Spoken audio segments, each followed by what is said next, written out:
Good evening, everyone. You are in the spotlight with Brian Gardner for this Wednesday, November the 18th, 2015. This In the Spotlight 411 show coming at you here on this Wednesday evening, here broadcasting live and streaming on Google Hangouts and on YouTube. Good to have you all here for our second of 3 shows this week. Very unusual night to be doing a show. We don't usually do Wednesday shows, but here we are doing a Wednesday show in lieu of doing a Thursday night show. So to those of you joining us live here tonight, thank you so much for adjusting your schedules and joining us live here tonight. This, of course, our wrestling show, our all wrestling show, as we always do before a WWE pay-per-view. So well, pardon me, sorry for the echo. I forgot to once again turn off YouTube in the background, so I was hearing my YouTube stream. I apologize for that.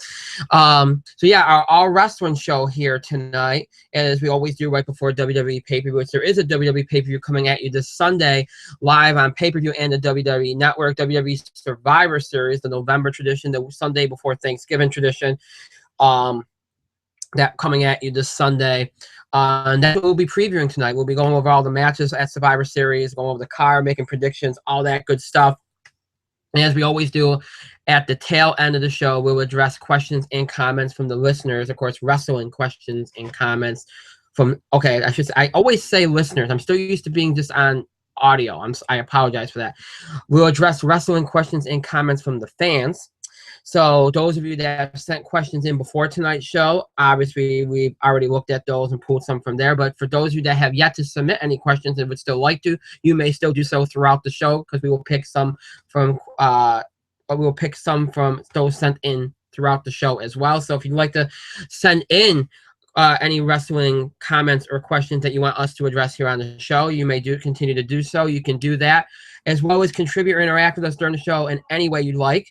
Whether it's just giving reactions or feedback, etc. You can do all that and have your voice heard in 3 ways. You can do that by emailing us at itspotlight411@gmail.com.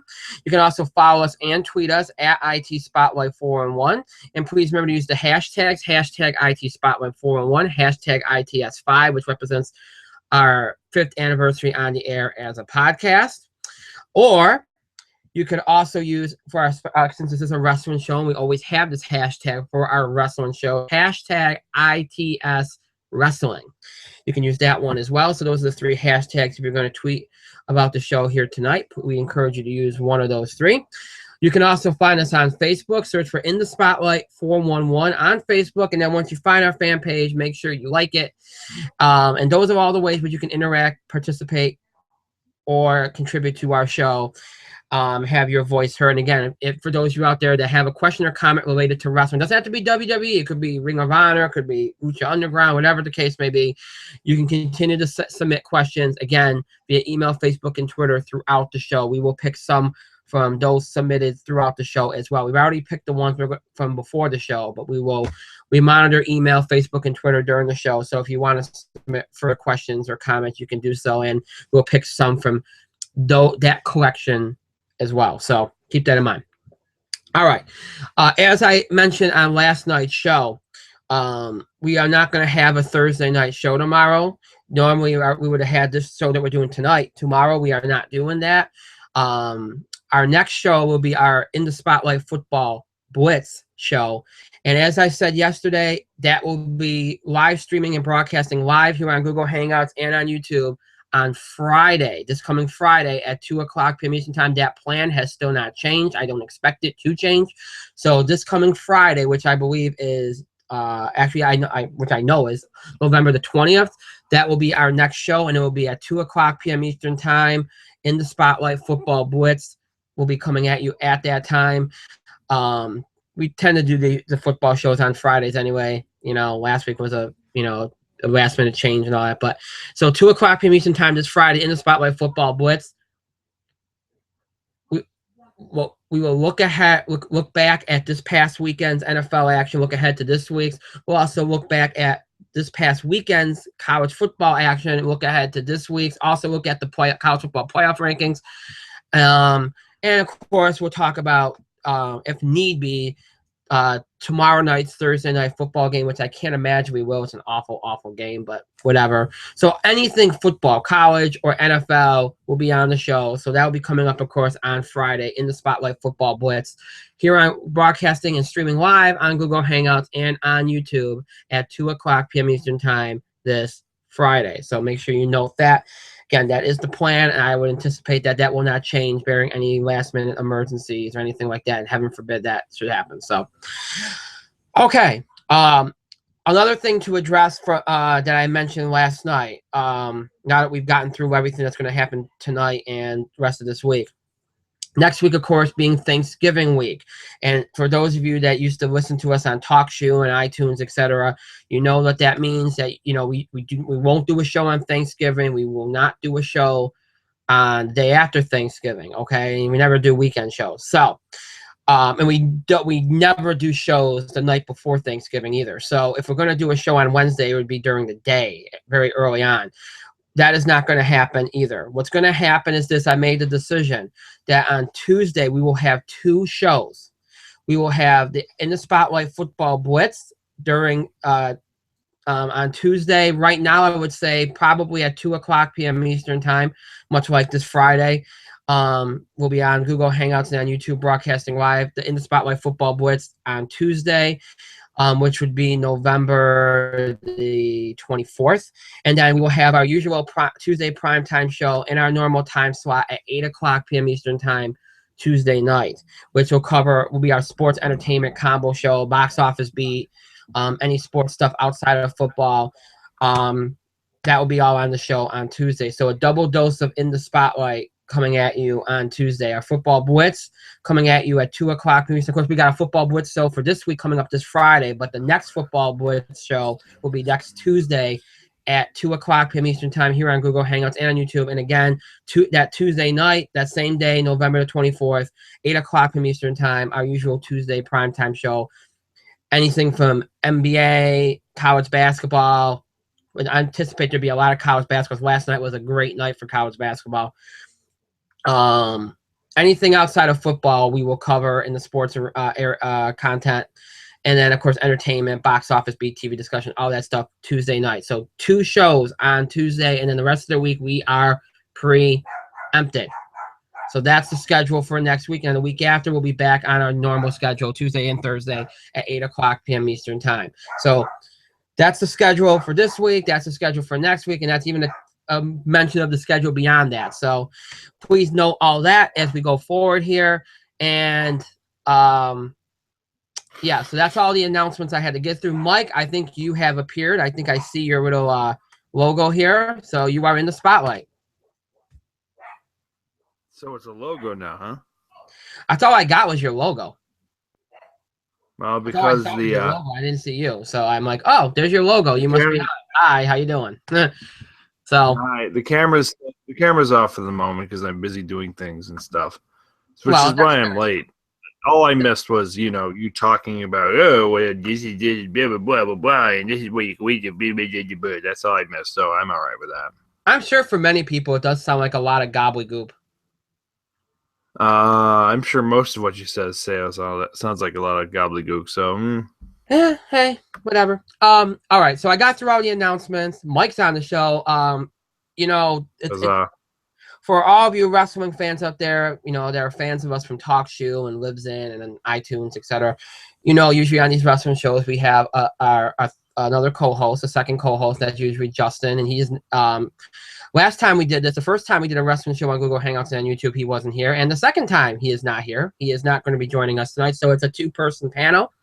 Sooner or later he'll be on, he'll get the hang of this and he'll know what's going on, but not tonight. So two-person panel, and look, that should make for a much shorter show. And here's the bottom line, okay? We don't know much about this card, Survivor Series card. We don't. We know there's going to be a Survivor Series match, but we don't know the participants. We know that there's likely going to be a tag team championship match, although we don't know that because those participants, the people that would have been in the tag team championship match, might end up being in the Survivor Series match. So we don't really know. all we can really do, and this is always difficult when you have a event like this where there's a lot of things, a lot of matches that could still be added, or a lot of things that could still be added, and you just don't know them. So here's what we're going to do tonight. We're going to start off with the things that I'm going to address the matches that could happen. And we're going to kind of overview, like, if they do the Survivor Series match, who's likely going to be in it. We're just going to address it and then move on, because that way, at least we kind of threw out there something about those potential matches. And then we'll get to the matches that we know are on the card and have been announced and go from there. So, all right. So Survivor Series this Sunday, one of the big 4 pay-per-views. The last couple of years, it's been a pretty big event. This year, it doesn't feel like it is, although it could end up being a big event. We'll see what happens. So like I said, we're going to start by talking about the things that could happen. Like I said last night a little bit, we talked about Survivor Series. There could be a tag team championship match. Obviously, if that happens, it would be between the New Day and the Usos. Now, they have built up that feud a little bit. So if they add that match, it won't be, it's not like they would have screwed the pooch on the buildup, okay? However, I think one of the reasons why they haven't announced that match is probably because all those guys are in the Survivor Series match. So think of the members of the New Day, Big E, Xavier Woods, Kofi Kingston, and the Usos as all potential participants in the Survivor Series match, which I believe is going to be 5-on-5.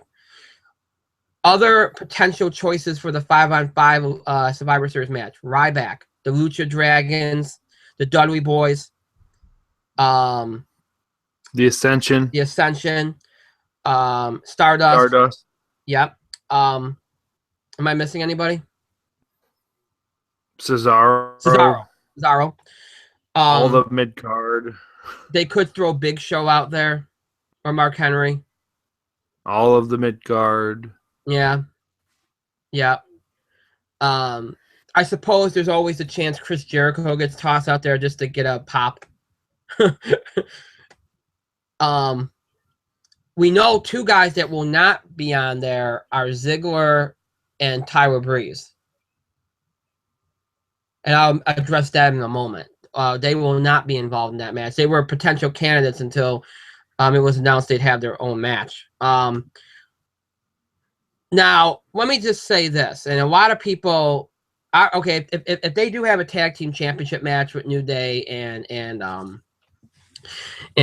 Usos, I do not think the Usos are going to win here. I think you'll have the New Day. Would you agree, Mike? Well, they haven't had any any contenders matches. There hasn't been any build up. There's been nothing. So if they decide to run a contender, like a tag team title match out of the blue, the Usos probably won't win. The New Day is red hot, and you don't throw an act like that under the bus at their peak. So yes, I would agree. Okay. But I feel like if the New Day were in a Survivor Series match, they'd probably lose, and that'd be a good way to get the Usos over. So. As contenders, I mean. That's probably what's going to end up happening. That's going to be their way of building it up for TLC. Yeah. And look, and whether their first title defense against the Usos happens at Survivor Series, which is probably doubtful, or if it happens at TLC, I don't think the Usos are going to win on the first try, because if they didn't give it to the Dudley Boys at all, they're not going to have the Usos get it on the first try. So. I mean, I'm not saying the Usos won't win it eventually, but I don't think they're going to get it at the first match. They're going to make it more difficult than that. So, all right. So it's very unlikely you're going to get the tag team championship. If you do get it, again, I think the New Day would retain.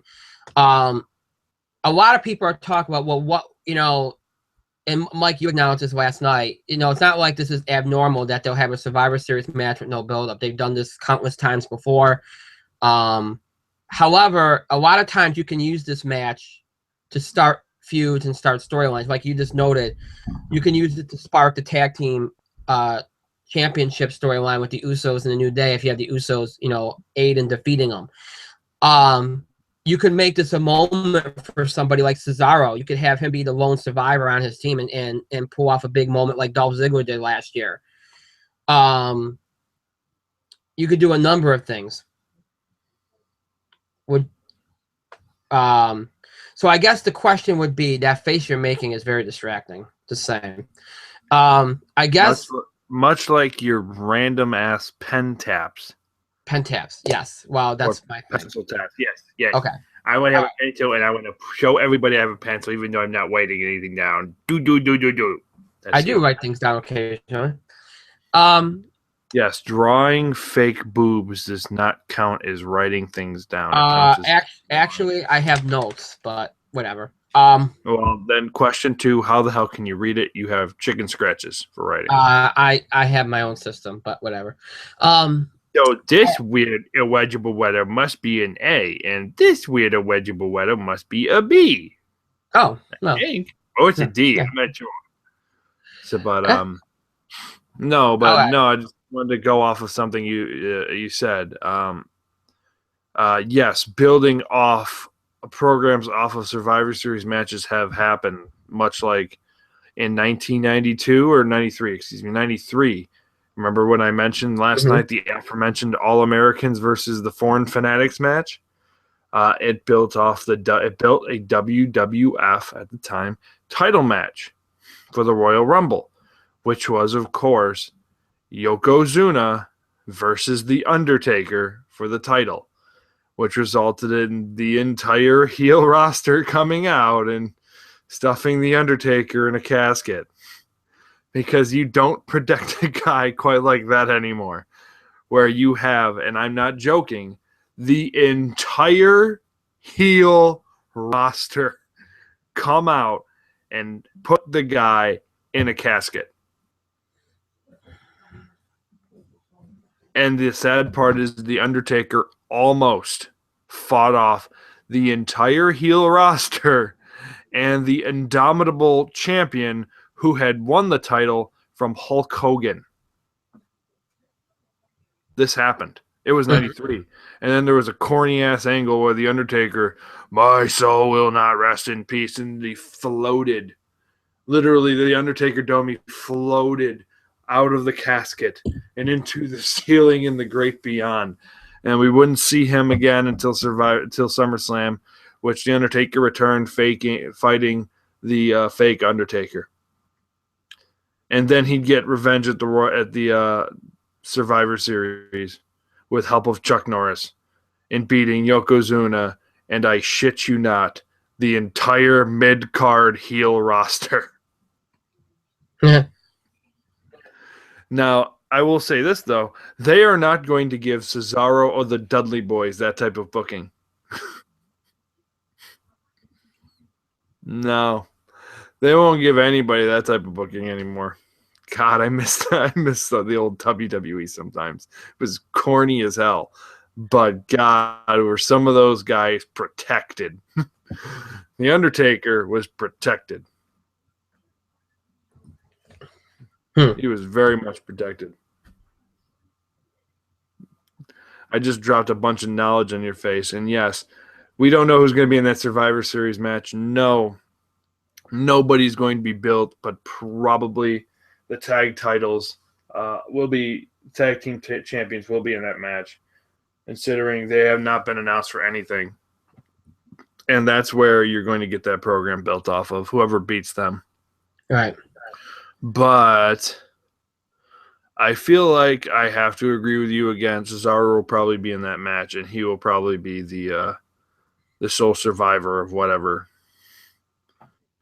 the match is. So, yeah, I think there you go. There's your knowledge. Did we just predict them announced yet? We did.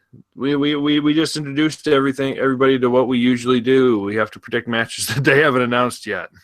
Yeah. Yay. I think the general census, though, I mean, again, you mentioned it. I think the only guy that could really benefit from this is probably Cesaro. Yeah, you get the tag teams in there, and you can probably spark a storyline there. But the only guy that I think could have a big moment is Cesaro. So I think that makes the most sense. The faces are going to win if they do this match anyway. So give Cesaro a moment, and hopefully it goes somewhere. But hey, all right. So if anything's going to be added to the card, it's either a tag team championship match. Oh, we know Survivor Series. We know we're getting a Survivor Series match. If anything else gets added to the card, it's a tag team championship match, and either you're going to have those guys do double duty, or you're not going to have a tag team championship match. So, because I think those guys are going to be in the Survivor Series match no matter what, probably. So, all right. So we address the Survivor Series match we're going to have. We just don't know the participants, and we address a potential tag team championship match we likely won't have, but the possibility always exists. So. All right, let's address another match that, if you go on WWE.com, you're not going to see, but SmackDown spoiler is going to be announced on SmackDown tomorrow, and it's been added to the card. This one is Dolph Ziggler and Tyler Breeze, which has been a feud that's been kind of blossoming over the last few weeks. And, one of the hot topics on the message boards and online is how are they going to book this match? Who's going to go over in this match? And I think this I understand why people are. Yeah, exactly. It's obvious who's going to go over. They're going to have Tyler Breeze cheat and win the match. It's not rocket science. I don't understand. It's like people thought he was going to pin Ziggler clean or something, or have Ziggler pin Tyler Breeze clean. This feud's going to be like at least going to run to the probably early January, isn't it? More than likely, but you cannot write off the fact that Ziggler could be pinned clean by Tyler Breeze. He might do it. He might take the clean JOB just to establish the guy a little bit. Not that a win over Dolph Ziggler means a whole bunch, but it means something. It does. Especially for a guy who only has had a couple main roster matches, and one of them being against R-Truth. It's interesting. A year ago, at this very same pay-per-view we're about to see, Dolph Ziggler had a huge moment. Mm-hmm. And a year later, he's facing a guy that just came up from NXT like a month ago. In the mid-card. Yeah, well, WWE booking. Yeah. I will say this. I remember...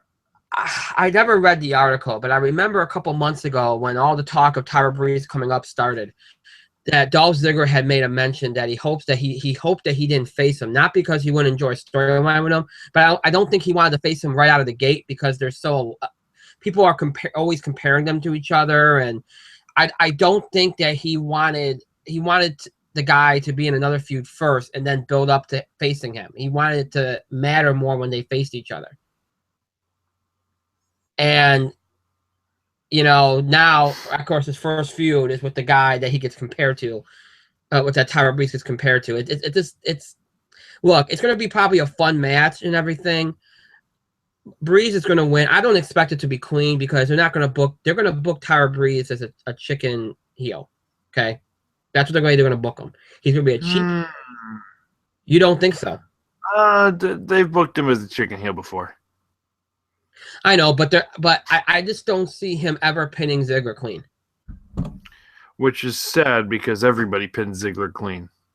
Right. But I just don't think, because to me, and I feel bad saying this, I like Tyler Breeze. Tyler Breeze has like Fandango written all over him. Well, here's the thing, and I do like Fandango, but Tyler Breeze, he's got a little bit more going for him. You're right. He really does. You can do a little bit more than Tyler Breeze. Than Fandango can. Right. Fandango is like a total mid-card act, and then you totally cut off his balls. Mm-hmm. You totally kind of ruin the Fandango angle. Tyler Breeze is going to be Tyler Breeze no matter what Tyler Breeze does. It is a really good gimmick. It could be an upper mid-card gimmick at, well, you know what, it probably even main event.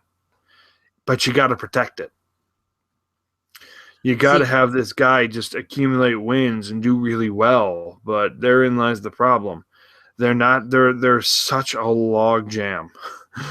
There is such a log jam in the upper mid card with guys who should have been the champion at some point, or guys who should be held a mid card title at some point. There's just such a jam there, and unless your name is Kevin Owens, you are not getting through that jam. This is where having one title hurts. Oh yeah, one title at the top. This is where it kills you, because Tyler Breeze could be a guy going for that title on SmackDown, or at least the U.S. title, or Intercontinental title on SmackDown. What's funny is that I remember when Tyler first came up, a lot of people were saying, "Oh, put him in a tag team with Dolph, or put him in a tag team with Miz," or you know what? This and then another thing I recently saw this week. Oh, he's destined to be in a tag team with Fandango. That goes nowhere. I've heard so many different tag team possibilities for this guy, and then I've seen people say, "Oh, he could be the next John Morrison." He certainly has the talent to be the next John Morrison. I don't know about the athletic ability, very true. The gimmick is very similar to Morrison, and Right. he's got more charisma than Morrison had. Mm-hmm. So he could definitely be like John Morrison. And it took this guy a long time to be promoted to the main roster too. So I don't think it's a question of whether he wants it. I think he's been, really wanting to be on the main roster. The bottom line is it's going to be a short, fun match between the two. Tyler Breeze is going to win by some kind of shenanigan, and that's going to be your match. That's just about long and the short of it. Now, would you agree? Tyler Breeze is going to win. The match is going to be well done. They're going to give it about 10 minutes at most. Yeah. So, yeah. Okay. Yeah, all right. So the next match on the card that we're going to talk about is the Divas Championship match. Now, we got a lot of emails. We're going to address what happened Monday while we're talking about this match, because so many questions and comments from people about the promo. Of course, the Divas Championship match between the champion Charlotte and Paige. Let's first mention this first, okay? Great that the Divas got the main event slot on the Go Home pay-per-view before a Big Four, Go Home Raw, before a Big Four pay-per-view. Good for them. That's probably a Triple H thing, whatever. That's a good thing. People were complaining about it. I didn't have any issue with it. I thought it was a good thing. All right. The problem is you took what could have been a good thing and made it something very ugly and very offensive and very disrespectful. I don't think there's anything else that can be said. It was unnecessary to bring up Charlotte's deceased brother. May he rest in peace. That was wrong. I never like when WWE does these angles. I think they're wrong. It didn't need that angle. They spent 3 hours on Raw, along with the last few weeks, building up, how they used to be friends and everything. You don't need it. Paige had done a very good job selling the angle. Charlotte had done a very good job selling the angle going up to that point. You don't need to bring anything more into that to try to get the audience, get more heat. You don't need to do that. It put both women in a very unfortunate situation. It took what could have been a great moment for a Divas on the main roster, main eventing the Raw before Survivor Series with a contract signing, and made it something that people don't even want to think about now. It just ruined it, and hopefully it doesn't ruin the entire program between the two, because it just made things awkward and uncomfortable. It just wasn't needed. It would have been a great segment if they just offended each other with the superficial stuff that they've been doing, and then you got the brawl at the end of it, and that would have been fine. You didn't need it. As for the match itself, I think it's going to be a good match. They're going to get some time. They're probably going to get 10, 15 minutes. It's going to be a good match. I've seen rumors that Paige might win. There's a lot's been made about a comment Medusa made on her Twitter feed, acknowledging acknowledging Paige as the Divas champion, saying that she's coming for her title. Don't read a lot into that, okay? I think that's just, who knows? Medusa might not even know that Paige is not the champion anymore or whatever. Don't worry about that, okay? My feeling is this.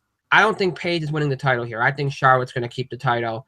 I think it's going to be a good match. I think it's going to be a fun match. Again, 10, 15 minutes. And I think Charlotte's going to retain. I don't think it's the end of the feud, but I think Charlotte's going to retain. I could see them running a count-out angle. Or I could see her pinning Paige Queen, and then they do some kind of angle where Paige, comes out on Raw the next night and just destroys Charlotte, and then they do like some gimmick match at TLC to get the Divas into some kind of gimmick match, which they don't usually do. But I don't think it's the end of the feud, but I think Charlotte's going to retain. Mike?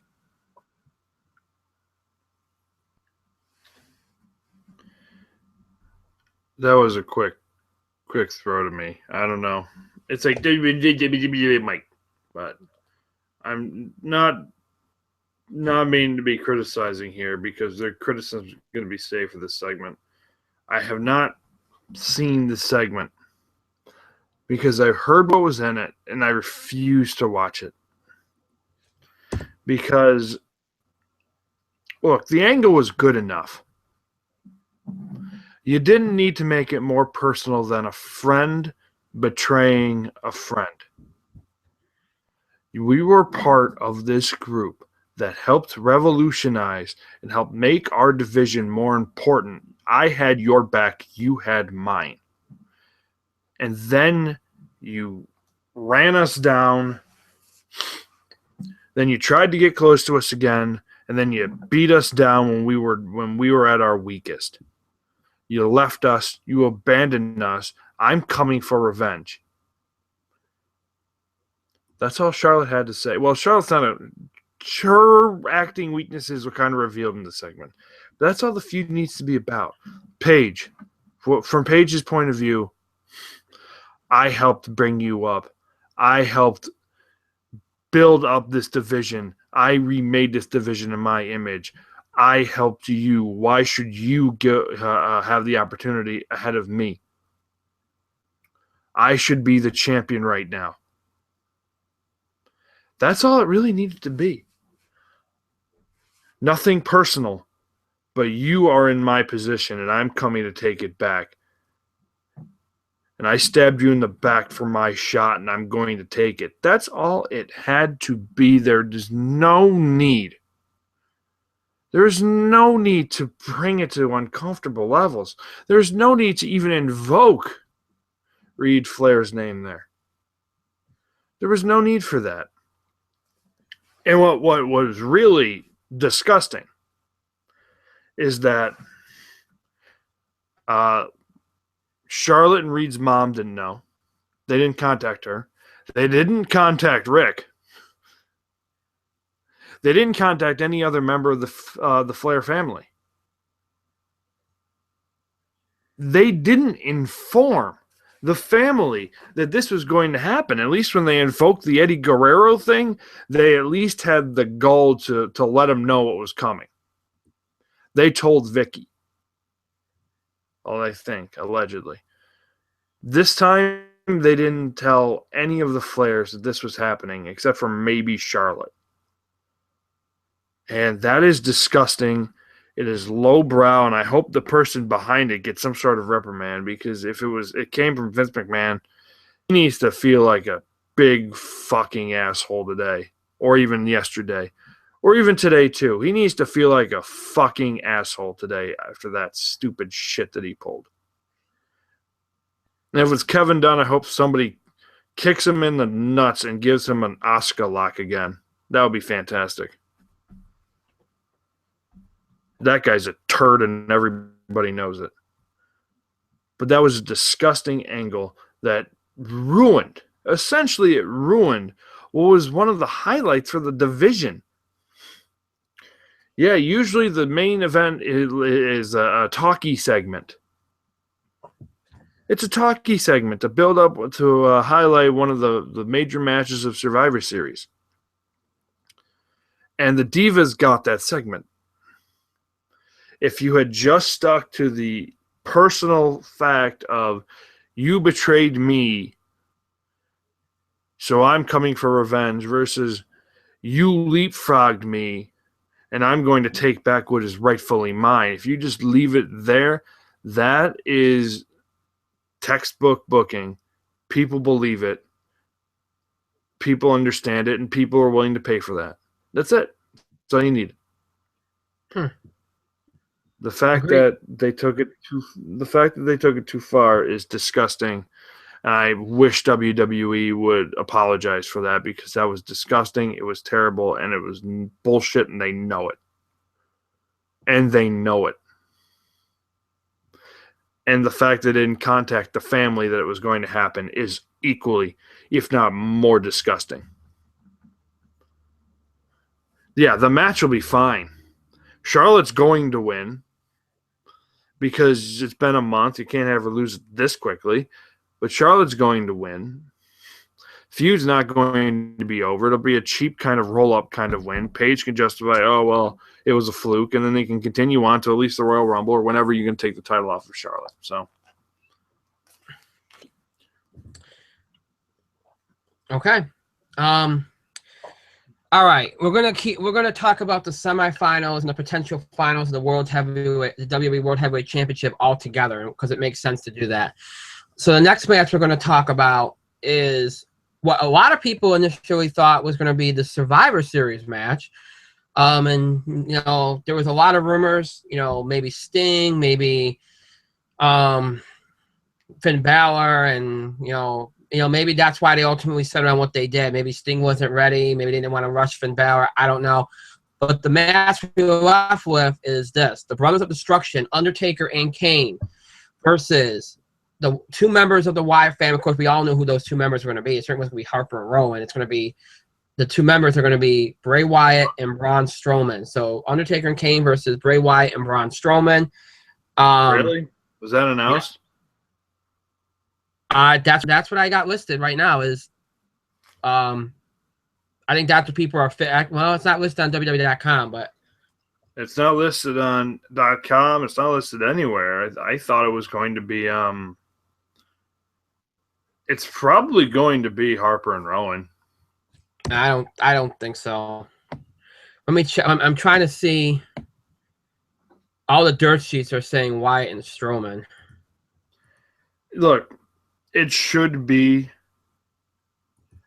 a Survivor Series match. You can find two guys who have an issue with the Wyatts. Or you can find two guys to create an issue with the Wyatts. You know what I mean? Like, what are the Dudley Boys really doing right now? Like, honestly, Brothers of Destruction, the Dudley Boys versus the Wyatt family. Boom. I've got your 4-on-4 match. Undertaker and Kane are your sole survivors. The Dudley Boys get a couple of good moments. Boom. I just made your Survivor Series match. It's believable, and we can move on here. But you can't. Undertaker and Kane are not going to lose. They're going to main event the show, and they're going to win. End of discussion.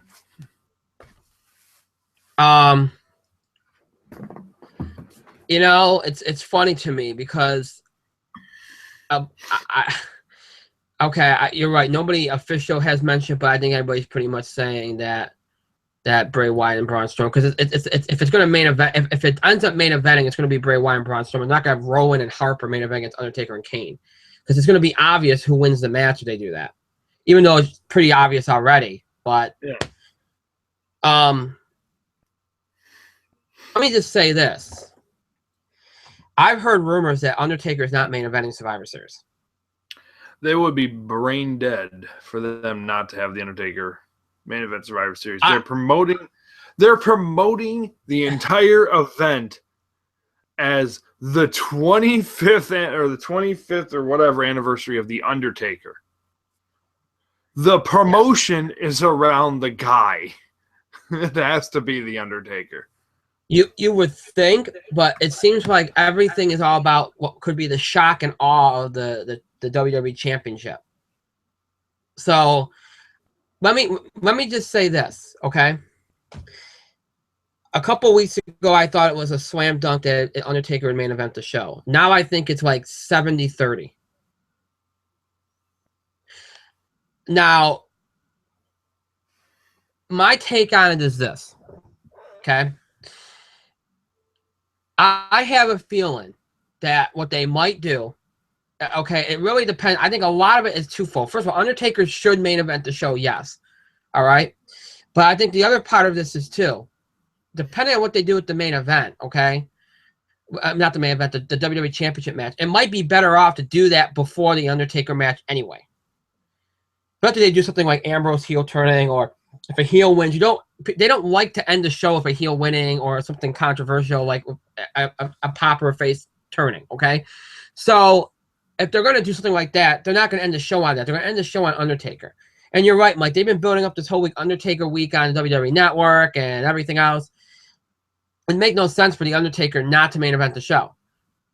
But I think to them, it feels like, and maybe when they set out to do this, they thought they're going to have a bigger match, like, oh, Sting was going to be involved, Finn Balor. You know, maybe they thought that it was going to be a bigger match. It ends up just being like what would amount to a Raw tag team match. And maybe they don't want to end the show on that. However, let me just say this.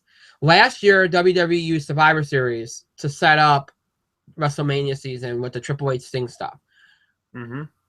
Now, they're probably going to do some of that in the WWE Championship match. I think, now, look, we know that Sting can't wrestle. More than likely, okay? But that does not mean that Sting can't show up and have a face-off with maybe The Undertaker or Bray Wyatt. So maybe that's how they justify ending the show on that. Yeah, it's easy. Taker and Kane win the match. But then you have, after the match, they're celebrating, and then you have a moment where the lights go out and Sting appears right in front of Undertaker. Mm-hmm. And you have the stare down, and then they leave you, and then the lights go out again, and Sting disappears, and that leaves you wondering what just happened. And you tune in to Raw the next night or whatever, and that would be something I think if they have anything in mind, do Sting, Undertaker, or whatever, that would be a cool thing to do. And that might be how they justify themselves. Okay, this makes the match more special. It gives you a memorable moment too, because for everybody's like, well, wait a minute, we saw Undertaker pin Bray Wyatt at WrestleMania. Taker and Kane destroyed the Wyatt family 2 weeks ago in the UK. It's not really special just to see them go out there and win again. So let's do something to make it special and worthy of the main event, other than the fact, oh, it's the 25th anniversary of Undertaker, it's been heavily promoted. So maybe that will be something they think about doing. I guess that potential is there. Doesn't matter if it's Harper or Rowan. Doesn't matter if it's Wyatt or Strowman. Undertaker and Kane are winning. The one thing I think I will say is this. They're going to protect the heck out of Bray Wyatt and Braun Strowman here, if it is them. You know, they'll either have Strowman on the outside of the ring because Vince loves them. I don't think Strowman's getting pinned. Strowman's going to be outside the ring and Bray Wyatt's going to get pinned. You know, maybe they do like a turnbuckle thing. They'll do something. But they're not going to have it be like this, you know, dominant kind of thing. They're going to be protected. But yeah, Taker and Kane are winning. It's gonna be fun just to see the two of them working together again. And it's gonna be a special kind of thing. It's there just because they want Undertaker at Survivor Series. That's pretty much all it's there for. And it was a built-in story with the Wyatts because Undertaker only had the one match with them, and Kane only had the one match with them. So, and to your point, they could have found a number of guys, if not Balor or Sting. Heck, they could have brought Jericho back. Jericho just worked against the Wyatts 2 months ago. Yep. You could have done a lot of different things, but this is what you got. Undertaker and Kane are going to win. It's going to be a spectacle. Mike, you have anything else to add? Undertaker and Kane are going to win. It's going to be a spectacle. It is what it is. Yeah, exactly is what it is. All right. Now, obviously, we have the two semifinals. Dean Ambrose versus Kevin Owens. Roman Reigns versus Alberto Del Rio. You know, all the special Cinderellas are pretty much gone. Cesaro, Kalisto, who had the big upset win over Ryback, they're gone. So we're left with the four that we all thought we'd get. You're going to have those two semifinal matches, which will probably, I'd imagine, they would happen early in the evening, wouldn't you think? One of those matches is going to start off the show, and the other match is probably going to be the third match on the show. Right. So they're gonna, because you gotta have, because two of these guys are gonna work double duty, so they have to do them early in the show. Yep.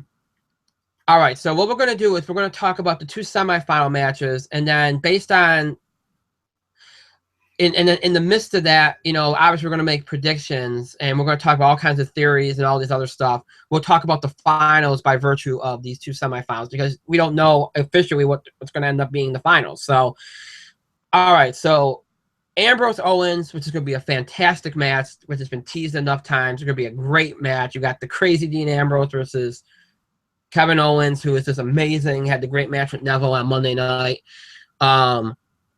That is going to be a great match. Both these matches are going to get a lot of time. Both of them are.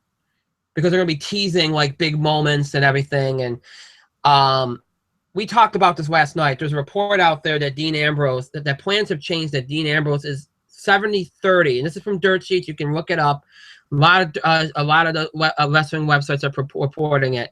70-30 chance that Dean Ambrose becomes the WWE champion on Sunday. Now, how that happens... Obviously, it's been speculated for a better part of a year. There's been talk of an Ambrose heel turn or a Roman Reigns heel turn. Who knows how it happens?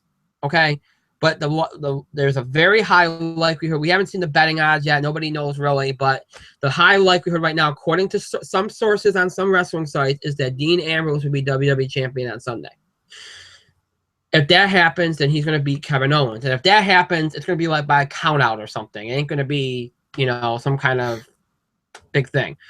Now, WWE on Monday Night Raw had Triple H go into Kevin Owens, Cesaro, Alberto Del Rio, went to Roman Reigns last week. He's gone through everybody trying to get them to align with the Authority. And the only guy that we didn't hear him actually speak to, we saw him with him, shake his hand, was Kevin Owens.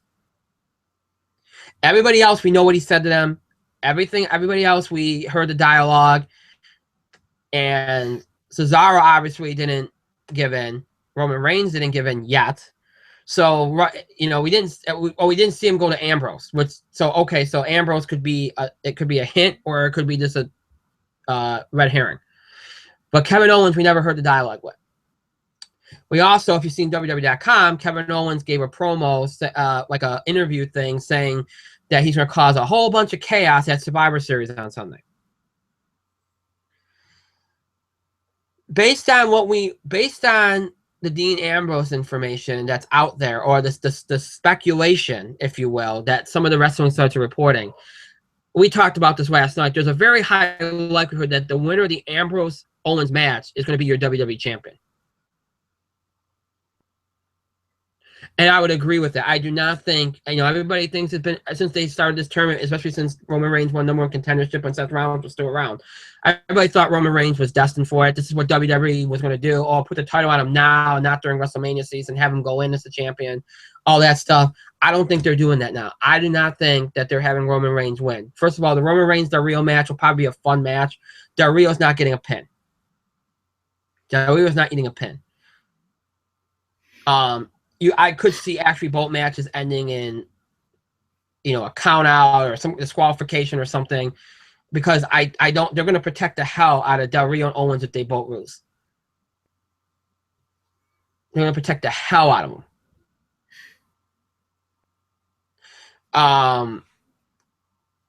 I don't know what way they're going to go. This to me is a confusing mess. Based on the reports, you would think that Ambrose will win. And you almost think he faced Del Rio, like Del Rio would beat Roman Reigns if that would have happened. Or they'll have the infamous Reigns-Ambrose match that a lot of people think they've been building to, and they'll have like Ambrose turn heel and cheat to win or something. Or they'll have, you know, and if Del Rio wins, maybe they have, you know, Roman Reigns cost Ambrose, but that doesn't make any sense. They can't do that. Well, Roman Reigns cheats against Ambrose. There's a lot of different things out there that could happen. Or there's the chance of Owens, based on what the fact that we didn't hear what Triple H said to him, and we know he's a Triple H favorite, and Rollins was a Triple H favorite. Maybe Owens is the guy that's going to replace Rollins. They're going to use this to put over a heel, which is what Mike's been advocating for. And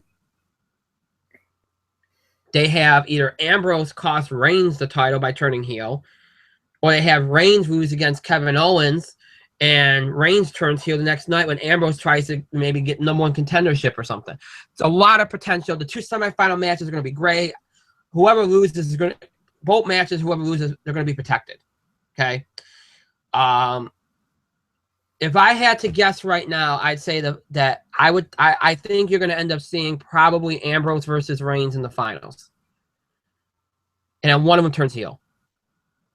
More than likely, I would think it'd be Reigns, but Ambrose has been speculated so much, and I know it seems like I think Dean wants to be heel, so I don't know.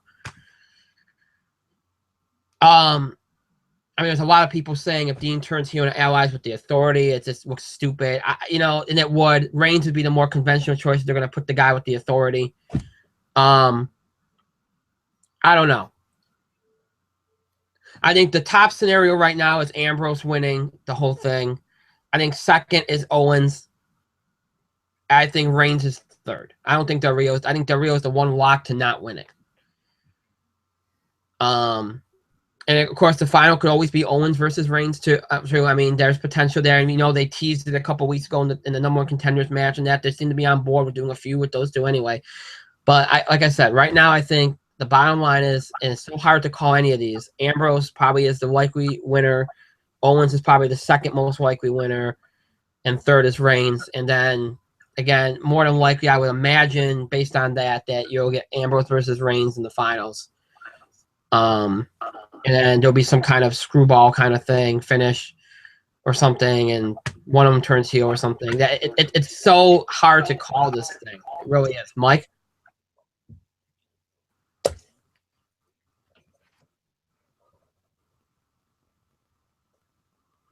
What? I threw to you. Oh, God. Oh, Lord. I haven't been paying attention, but I will say this. Well, I was paying attention a little bit. I do agree that the winner of the tournament will come from the Ambrose and Owens match.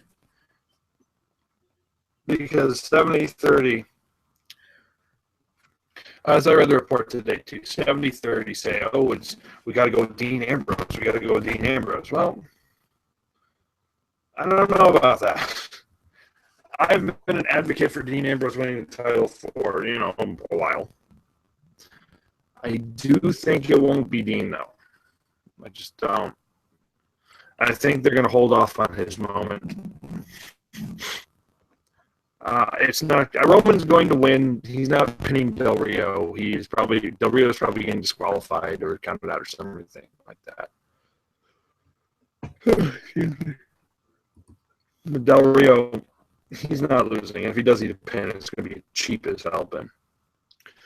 Now, I am going to predict that Kevin Owens wins.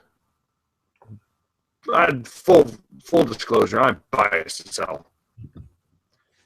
I believe that Owens is going to win here because Ambrose is the guy, despite maybe wanting to be a heel, Ambrose is better as a face. They're going to cheer him as a face anyway. And where was Survivor Series that being held? Where is that being held? Atlanta. Oh. I know. I thought the same thing when I heard. Oh. Atlanta is a smart town. They're going to boo the crap out of Reigns.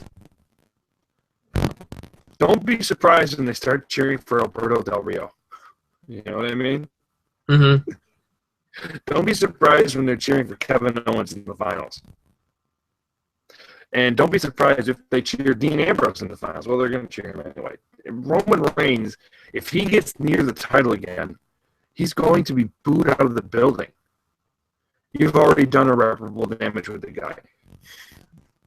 You got them believing that him winning, by them, I mean the fans, the universe, the people who pay for your ticket, most of those people believe, there are a good percentage, I'm not going to say most, that Roman winning is a bad thing.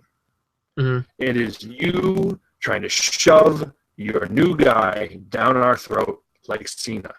You've done irreparable damage to the fan base with John Cena. It made it worse when the fans' guy, Daniel Bryan, was buried for the better part of a year. Until now, Daniel Bryan's injury was out of anybody's control. It's out of anybody's control. You can't do anything about it. But you've got guys that the crowd is getting behind. You've got Cesaro. You've got Ambrose. You have got guys. They cheer for Kevin Owens. They cheer for the New Day. Obviously, you're not going to put the world title on that yet. It's a viable option, though, if you just wait. Maybe merch sales will help drive that. Yep. But long and the short, they're not cheering Roman Reigns. They're not. The Wyatt program did loads of good. Loads of good for both those guys. Roman Reigns came out of that program looking great. The worst thing they could have done is put him right near the title. The single worst thing they could have done was put Roman Reigns right near the title. I wouldn't have had Roman near that title until after he beats John Cena. Yeah. I wouldn't have had Roman Reigns anywhere near that title until after he beats John Cena. And the fact that he hasn't done that yet, and you're kind of shoving him right there, means you haven't learned from your mistakes. You have to time it right. You have to build the guy right. You can't force him there. Some guys you can. Some guys you can't. Roman is one of those guys because when he gets the title, it has to be a moment and it has to be organic. And it's neither of those things. And we've got an issue. So the only options are Dean Ambrose and Kevin Owens. People Ambrose. Ambrose should have won the title back in May or June or July. He should have won the title then. He shouldn't be waiting for it now. When Ambrose was the hottest thing in the business, that's when he should have taken the title. It's like they don't. I don't know. I like Seth Rollins. I really like him. I liked his ability. He was booked like crap. But he had a really long title reign. It's a shame that he was injured like this. But he should have lost that title to Dean Ambrose with Money in the Bank. End of discussion. But he didn't. I think Owens is the hot hand right now. Owens is your hot pick right now. Owens is one of the few heels. Well, he's going to get booed, but he's going to get cheered as well. He's going to get cheered. But he's such a good heel that you want to see him get his ass kicked. You want to see him get his ass kicked. And his merch sales are literally through the roof. The fat guy from the Indies came in, and I say that not as an insult. It's just is what it is. But he came in from the Indies and became the number, 3 or 4 selling merch guy in the business, behind Cena and Lesnar. So it makes financial sense. It makes storyline sense because he is an NXT guy. He's Triple H's guy. Why wouldn't they go with Owens? He carries that title through WrestleMania, and maybe even beyond that. You have to sacrifice a guy this year. That's fine. Let's sacrifice a guy this year. Let's move on, and we can build another star alongside Owens. Yeah. That is the idea. I feel like makes the most business sense. But again, as I say, I'm biased as hell. I'm a really big fan of the guy. He other than Sheamus, they're my guys. So I'm biased towards it. I told you yesterday, and I stand by. I'll be okay with either Ambrose or Owens. But right now, I'd say I'm leaning more towards Ambrose, but I think Owens is a very distinct possibility too. It's going to be interesting. And I think we talked about this last night too. That that Ambrose Owens match is probably going to tell us the whole story. You know, it's going to probably tell us the whole story, what we need to know for that night. If Ambrose wins that match, then it's very likely he's winning the title. And we'll see what happens. Survivor Series, like we mentioned this a couple weeks ago when Seth went down, you know, it opened up. It made this pay-per-view very unpredictable. And it still is. I don't care what reports you read. I don't care what it's still going to be an unpredictable thing. And WWE has a chance here to swerve a lot of us, and who knows what they're going to do with it. It's going to be an interesting situation. And they know, you know, don't think that they don't know that, okay, we don't have a whole lot on this card. We need to do something big. WrestleMania's coming. You know, last year we went into Survivor Series. We all thought, boy, you know what, this is going to be kind of lame. And they did a hell of a job in the main event, and they swerved the heck out of all of us, giving Dolph Ziggler, of all people, a moment, and doing the Sting Triple H thing. I think they're going to try to go for something wow again, because they want to push network subscriptions with the holidays and the year coming, and they're going to try to do something big to get people's attention. You know, the football season is starting to wind down, Monday Night Football, and they want to just get people's attention. I think they're going to try something on Sunday. We'll see what they do. It's going to be a very interesting pay-per-view, I think, for sure. All right, so we made it through all the matches. Now let's jump to questions and comments. First, I want to bring up a couple that we've gotten throughout the show, because those are sometimes fun because they're reactions to things that we've said sometimes. First question. You guys forgot to mention one other potential participant for the Survivor Series match. I'll actually say two other participants for the Survivor Series match. What about Neville and Barrett?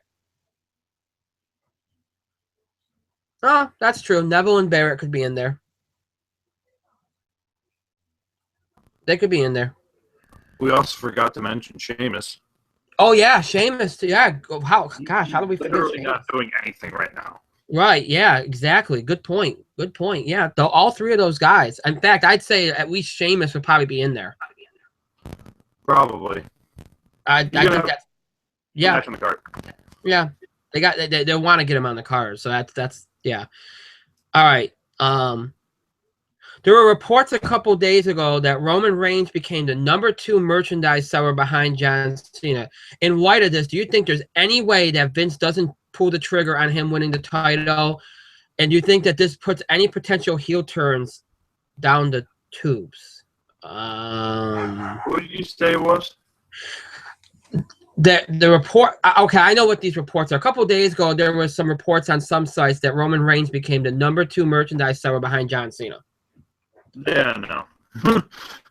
I don't think those reports are substantiated like the ones around SummerSlam were. Look, Roman Reigns, I don't have any doubt is in like the top 5 at this point, because the Wyatt program. You're right, Mike. You said this already. The Wyatt program did wonders for him. Yeah. Oh yeah. And I've seen a lot more people with Reigns stuff in the audience. So I don't doubt that Roman Reigns is in the top 5.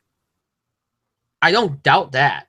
But saying that he's #2 behind Cena, I'm a little skeptical, because when I look around that arena, other than John Cena, I see a lot of Brock Lesnar. I see still a lot of Daniel Bryan. You know, I don't see that. I see more Ambrose than I do Roman Reigns. So I'm not saying that might not be the case, but nobody, like, there hasn't been like a credible source yet that's reported it. So I'm skeptical. But let's say hypothetically that is true. Well, if that is true, then good luck trying to get Vince off of making him the top face. Because if that is true, then he's going to stick with Roman Reigns, and Roman Reigns will win the title on Sunday. Because he's going to be like, you know what, he's right there under John, so we have to go with him. And he's not going to want to turn him heel because he's #2 merchandise, so, and you don't want to kill that revenue. So, I'm not saying it's wrong. I'm just saying that there's no credible source reporting it, so I'm not going to put much stock in it. But if it is true, he ain't turning heel, and he's going to win on Sunday. That's all I'll say. He's not. he's not the #2 seller on Shop. It's not a very substantiated thing, because here's the thing. Those Suplex City shirts have essentially made Brock Lesnar the guy. They have. That's true. But here's the other thing. He's not ahead of Dean Ambrose, and he's not ahead of Kevin Owens. And those are substantiated. Mm-hmm. I mean, actually, you know what? Right now, the number 2 seller on shop.com is Undertaker. Well, that makes sense. That makes sense. Currently, the top 5 are, and I quote, John Cena, Undertaker, Brock, Kevin Owens, and Dean Ambrose. There you go. You can actually find these listings on shop.com. There you go. Kevin Owens is the number 4 guy. Dean Ambrose is the number 5 guy. Yeah, that's why. And see, that's like I said. The reports weren't coming from anybody substantiated, so I didn't really. Here's the thing. If you're actually going to go with numbers, then you're going to go with Owens. Yeah. If you're going to go with the face with numbers, then you're going to go with Ambrose. Yeah. Oh, definitely. Because you're not going with John Cena. Thank God. Right. All right. A lot of the questions, as I said earlier, a lot of the questions and comments we got were about the Divas promo, so we've already kind of addressed that. Let's see here.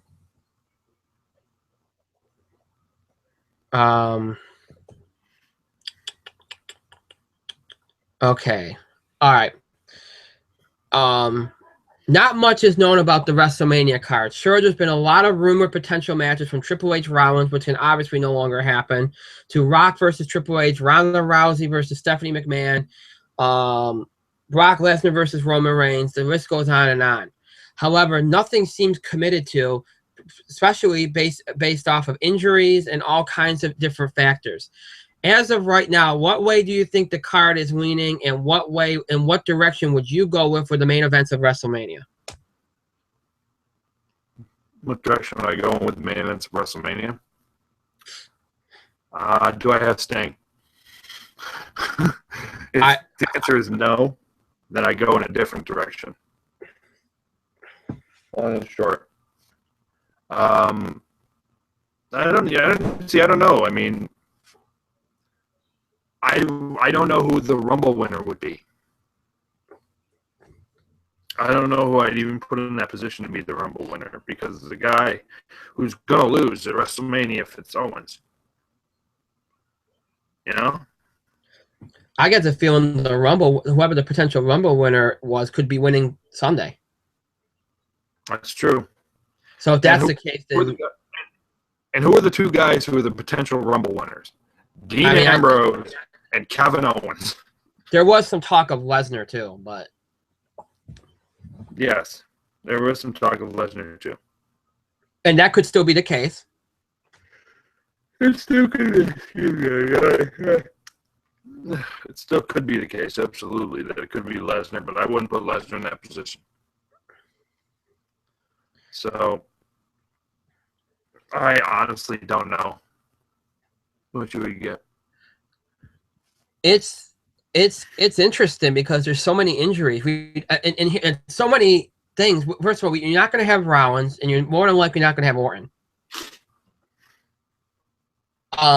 We don't know if Sting's going to be ready. So you don't know if he's going to be involved. If he is, you can put him with Wyatt. You can put him with Taker. Those are probably the 2 most likely opponents. Is a guy like a Chris Jericho going to be available? Would you want to do anything with him? What about The Rock? There's been rumors that The Rock can't wrestle at Mania, that he can only appear. If that's the case, then you don't have him. You're going to have Lesnar. You're going to have more than likely Undertaker. So you got those 2 guys, and you have Triple H. Something I never thought of, Mike, and this is something that I saw people talking about. It was more than likely that Triple H was facing Rollins at Mania. Yeah. With that not being the case, especially in light of what happened a week ago last Monday with Reigns and Triple H, maybe they have Roman Reigns face Triple H. That could happen. Maybe Triple H is the reason Roman Reigns doesn't win again. Yeah, and that's something. And you know what? That would be actually pretty good for him. Oh, it would be fantastic building for him because, well, all right, here's the deal. They're going to cheer for Triple H. Mm-hmm. However, it would do wonders for his career to be the guy that Triple H gets the run to this year. So, yeah, Roman Reigns versus Triple H is a fantastic match that I would give to, you know. I mean, here's the thing. My two options for Roman Reigns this year are nowhere near the title. Triple H is now an option, and John Cena is the other option. Right. Those are his matches. Mm-hmm. Dean Ambrose, I don't know where I put him. He could face Triple H. He could be the other guy who faces Triple H. He could be the guy who wins the Andre the Giant Memorial Battle Royal. He could be the guy who wins the Intercontinental Championship. He can be the guy who dethrones Del Rio. He could be anywhere on the card. That's how he is. But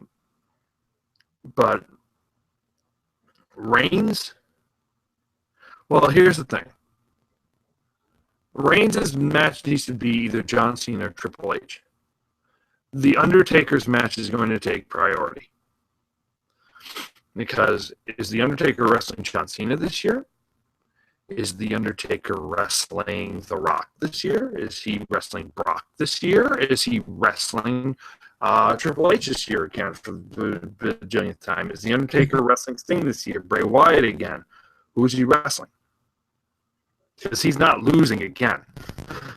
Yeah. Is he teaming with Kane this year? We don't know what The Undertaker's doing. It literally starts at The Undertaker and down. Is The Rock working this year? Who does The Rock want to wrestle? Because it was either Triple H or the Rock wants to work with Kevin Owens.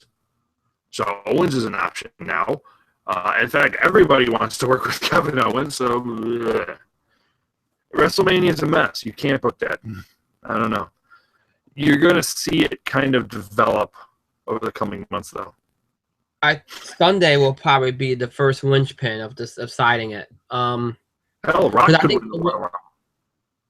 I think the one thing that we kind of saw materialize before Rollins got hurt was we pretty much figured we had settled on Rollins versus Triple H. Yeah. That one was the one thing we knew, especially once he got out of Hell in a Cell with the title. That was pretty much a given. Now that's obviously in flux, and you know they're going to want Triple H on a card because Vince wants to sell out that arena. So he's going to want everybody he can put on the card. You know, the other fly in the ointment, and we don't know, is Daniel Bryan. You know, whether Daniel Bryan gets cleared, whether Daniel Bryan returns. Last year he came back in December, and everything was just chaotic. My take on it is this, okay? I have a feeling if Daniel Bryan can actually wrestle, they're not going to bring him back to after the Rumble. Nope. They ain't repeating last year again. If they bring him back before the Rumble, they're pretty much saying, we're going to put you in the Rumble and you're going to win. Yeah. Because it doesn't, I don't care who the hell is winning the Rumble. If Daniel Bryan's brought back before that Rumble, the fans are going to want him to win it. So you better be smart about this and not book him at all before the Rumble if he's not going to win it. That's the only way around it.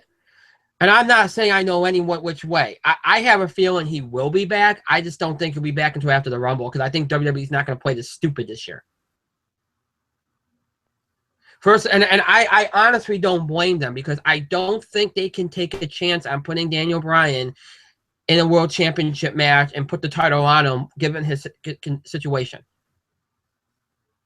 Until you know for sure and until you see him go more than 3 or 4 months without an injury, you cannot do it. You want to stick him in an Intercontinental title match again? Great. You want to stick him in an Andre the Giant match or something? Great. You want to put him in a match like Undertaker or something like that? Great. But don't put him in the World Championship match because you can't take that chance. And don't put him near Brock Lesnar either. That'd be even worse. No. Look, let's say hypothetically speaking, we have Sting. Okay, if we have Sting, I say you put him with Undertaker, or you put him with Bray Wyatt. That's fine with me too. I think that'd be good. Because I know they don't want to have Bray Wyatt have like a drop off. He's been facing legends and stuff. So, you know, Cena's a good opponent for Taker as well. I think you're right. Reigns or Triple H, for Reigns, it's Triple H or Cena. No way, shape, or form around it. Especially since you can't do Shield triple threat, unless The Rock wants to face his cousin. But then you're putting Reigns in a situation where he's going to get booed. Unless he's a heel. If he's a heel, then okay. But if you have Rock to work, you can put Rock versus Triple H. You can put Rock versus Owens. You could do Ambrose versus Owens. You could do Owens versus even Sami Zayn if you want to make a big debut out of it. You could have Cena versus Owens, have Owens get his win back against Cena. There's a lot of different things you can do. You know, I'm pretty sure they're going to have Mark Henry win the Andre the Giant Battle Royal. I'm pretty sure that's because Mark Henry said he's retiring after WrestleMania since it's in Texas and stuff. I think that'd be a cool thing to do, and I think that's something they probably will do, and that's fine with me.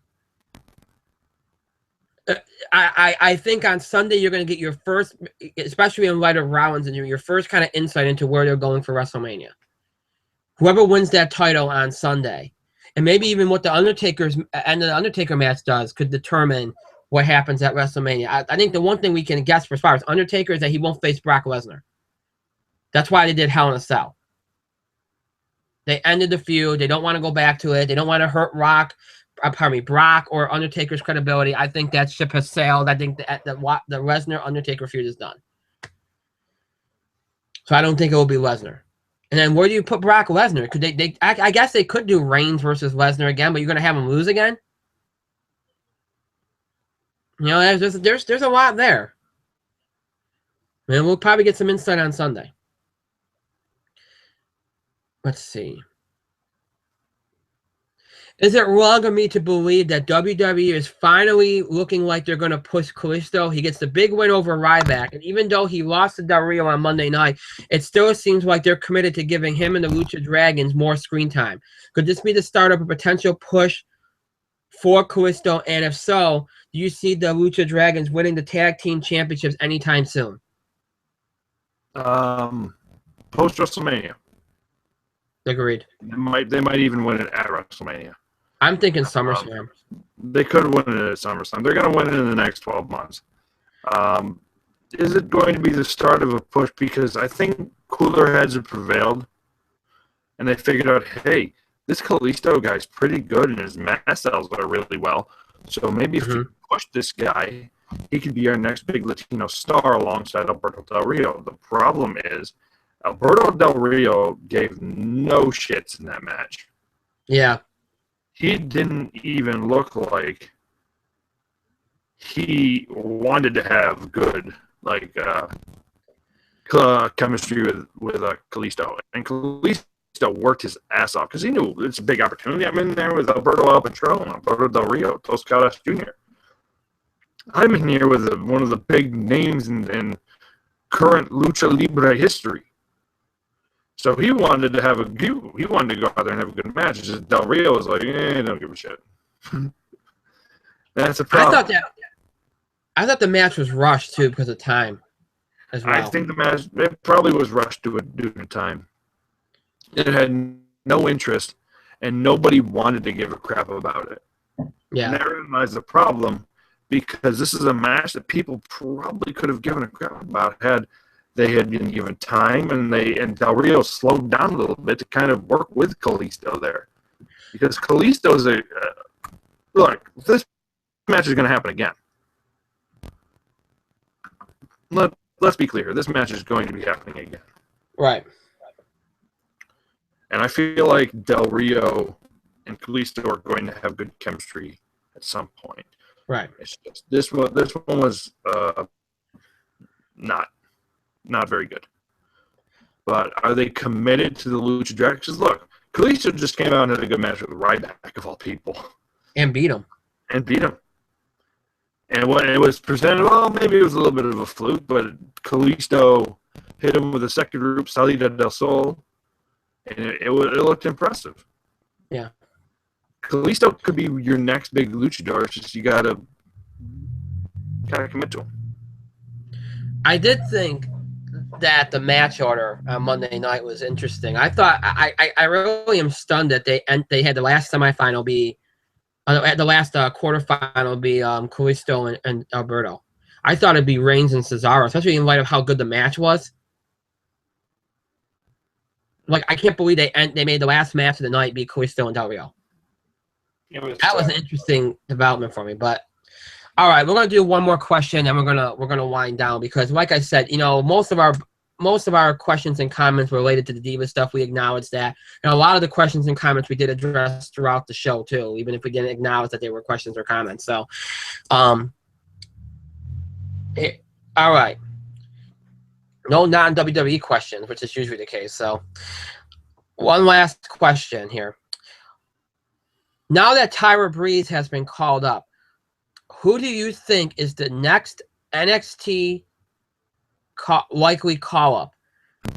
And if you could, could you pick a male and a female superstar? All right, so they want to know who we think could be called up from NXT next, and I think they're wanting us to pick a diva and a male wrestler. Bayley's going to be the female wrestler, 100%. Huh. She has a couple of feuds that she has left to run. She's going to do the who's she wrestling tonight? She's wrestling Alexa Bliss. Yeah, she's wrestling Alexa. Yep. Right now, you could watch it on the network instead of watching us, but that's okay. I understand. These Bayley and Alexa Bliss are going to tear the house down. And she's got to wrestle Asuka. So once she wrestles Asuka, that's going to be the end of her run in NXT, and I think she knows it. Mm-hmm. So Bayley is the next female call-up. Who's the next male call-up? It's a little tougher. It could be Balor. It could be. It's not going to be Corbin. Corbin's not there yet. Corbin's getting there. He's finding his character. He's finding that badass part of his character. He's getting better in the ring every single time he steps in there. He's learning. Right. He's learning. Humility might be next for Baron Corbin. If you watch Breaking Ground, look, here's the thing. The guy comes across as a jackass most of the time. But he honestly doesn't care. Baron Corbin isn't. When he says he's a lone wolf, he actually means it. He's an actual introvert, and that's okay. He likes doing his own thing, and that's fine. But there are times where he comes across as a jackass, and that's just who he is, and that's okay. It's just there are some humility parts that he and a lot of the NXT guys probably need to learn. So it's not just him. And I mean, I like Baron. But he's close, but he's not there yet. Your two male options are probably going to be Finn Balor, but you need to bring him up at the right time. And you need to be committed to him, too, because I don't know. It's Samoa Joe. And he's going to work regardless of when you bring him up, because he's just an ass-kicking machine. That's it. I agree with you on Bayley. I think that's the easy choice. Oh, it's maybe Sami Zayn. Sami Zayn, yeah. I forgot about it. That would be my pick. I was going to pick Sami Zayn. I almost forgot about him. It's going to be Bayley's going to be the diva, no question about it. Sami Zayn, I think, is the guy. I think they're going to wait a while on Balor because they're really, not from a wrestling standpoint, and I think I told you this off the air. They know the entrance is good. They know we can do it in the ring. They're really just worried about the character. And they want to make sure when they bring him up, they bring him up in the right story and the right angle. And it's a shame because the Undertaker, Kane, Wyatt thing would have been a really good angle to kind of bring him into. But I think that there was a feeling of, okay, we're going to rush it. They're just really worried about his character. I don't think they want him to get lost in the shuffle. So I actually approve of them waiting on him. I think Sami Zayn's a given, especially Owens on the roster now. I think I think that's who's going to drop the Intercontinental title to. Mm-hmm. I think whether Owens wins the world championship on Sunday or not, I think it's going to be at WrestleMania. I think they're going to have Owens wrestle Sami Zayn at Mania for the Intercontinental title. And I think that's going to be who he drops it to. I think they're going to have him save the IC title for Sami Zayn. And that's fine. That's great to do that. It'll help the title. It's a good thing. So yeah, I think Sami Zayn and Bayley would be the two for sure. And of course, that's when Sami Zayn's healthy and ready to come back. And I mean, you're right too. Samoa Joe would be another option because you can easily just bring him in and immediately it's incredible. And, once you get past those, I think Baron Corbin's probably is next, but he is a work in progress still. So, all right, so that's it. We have covered everything. If you did not have a question or comment that you sent in either before the show or during the show address, again, we do save these. And if they're still relevant, when we do our next wrestling show, which will be right before TLC next month. If there's any questions or comments still relevant, we do still look at them. We'll, bring them up if there's something worthwhile to add into the conversation and stuff. We'll still use them. If not, you can always resubmit them. And always try again the next wrestling show we do. And we do talk about wrestling outside of wrestling shows, but we only really do the question and comment stuff when we do the all wrestling shows. So please do keep that in mind. And again, we only have so much time. We can't get to everybody. And a lot of it is the same topics. Quite a lot of the questions are similar, like the Diva stuff and that. So we get to as many as we can. And sometimes I try to look for a question or comment that encompasses the majority of what the other questions or comments talks about, because some of them are very similar. So if you didn't hear your question or comment answered, I apologize. But again, we only have so much time, and, we try to keep things to a minimum. So time to a minimum, and the show time to the minimum. So but thank you to all those that submitted questions and comments. We do appreciate that.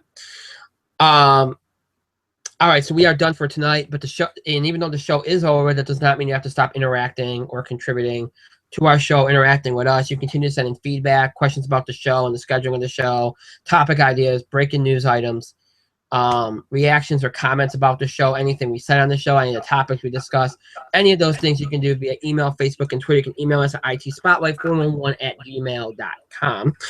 You can also follow us and tweet us at itspotlight411. And please remember to use the hashtags, hashtag itspotlight411 or hashtag ITS5. ITS5, of course, representing our 5th anniversary on the air as a podcast. And if you are tweeting us about the wrestling show, you can use also hashtag ITS Wrestling as well if you'd like. You can also find us on Facebook in the Spotlight 411. And once you find our Facebook page, make sure you like it.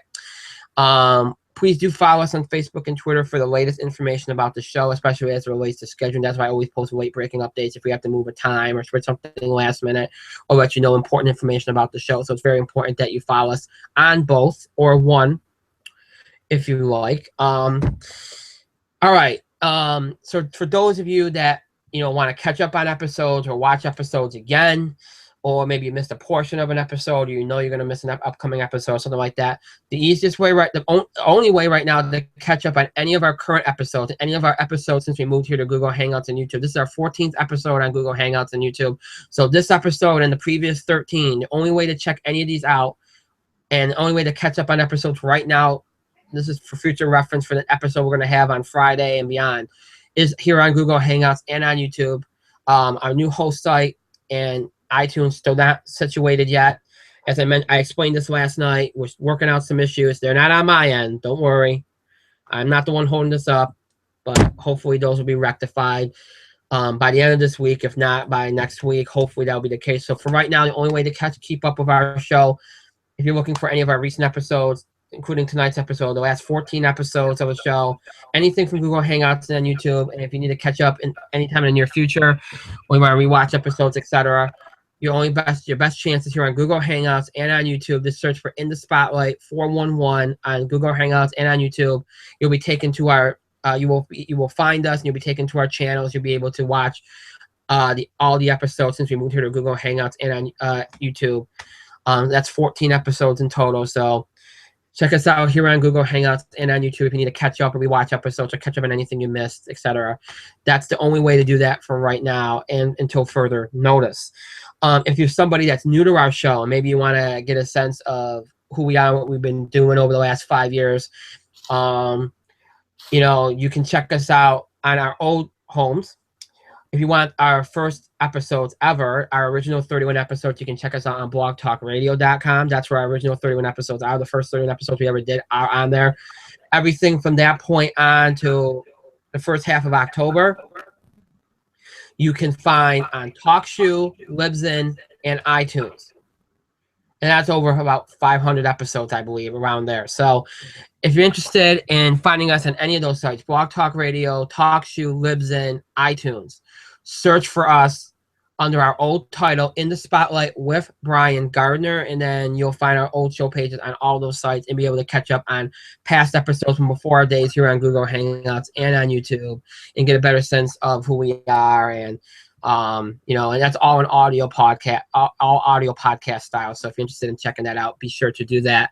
And then hopefully by next week, we'll have our new host site up. So you can, for those of you that enjoy listening to us on an audio form, you can do that either on our new host site, Podbean, or on iTunes like you used to do. So hopefully by next week, that will be rectified. But until further notice, again, the only way to catch up on current episodes of our show is on Google Hangouts and on YouTube. So, all right. So, with all that being said, again, our next show will be on Friday. That will be our In the Spotlight Football Blitz. Looking back at last week's NFL and college football action, looking ahead to this week's NFL and college football action. We'll talk about Thursday Night Football, the college football playoff rankings, all that stuff. That show will be this coming Friday, and on Friday, November 20th at 2 o'clock Eastern Time, broadcasting and streaming live here on Google Hangouts and on YouTube. That will be our third and final show of this week. Next week, again, Thanksgiving week. Tuesday will be our only day of shows. We're going to have 2 shows. We're going to have our In the Spotlight Football Blitz at 2 o'clock p.m. Eastern Time. And then we're going to have our usual Tuesday night primetime show at 8 o'clock p.m. Eastern Time. Both those shows broadcasting and streaming live here on Google Hangouts and on YouTube. And those will be our only shows of Thanksgiving week. And then the week after, we'll be back on our normal schedule. Tuesday and Thursday, broadcasting and streaming live here on Google Hangouts and on YouTube at 8 o'clock p.m. Eastern Time. So that's the schedule for this week, next week, and the week after. I want to thank Mike for being here tonight. Thank you, Mike. It's time for bed. Wow, very intense. I want to thank myself for another great show. Pat myself on the back and thank all of you for your continued support and contributions to the show. Thank you so much for watching here tonight and for joining us and for all that you do. We really do appreciate it. Thank you to all those that contributed questions or comments. You wrestling fans out there are amazing. Thank you very much. And we are, again, done until Friday. There will be no show tomorrow night, so please do not look for us tomorrow night unless you want to catch up on old episodes or something. We will not air tomorrow night. We are preempted. Our next show, again, the In the Spotlight Football Blitz, coming at you this Friday, November 20th at 2 o'clock p.m. Eastern Time. And then, of course, another Football Blitz on Tuesday at 2 o'clock p.m. Eastern Time. And then our next primetime show will be next Tuesday, November 24th at 8 o'clock p.m. Eastern Time. So keep all that information in mind. I hope you all have a great rest of your night, a great Thursday, and a great start to your Friday. We'll see you back here for our next show here broadcasting live and streaming on Google Hangouts and on YouTube at 2 o'clock p.m. Eastern Time this Friday, November 20th for In the Spotlight Football Blitz. Until then, have a good night, everybody.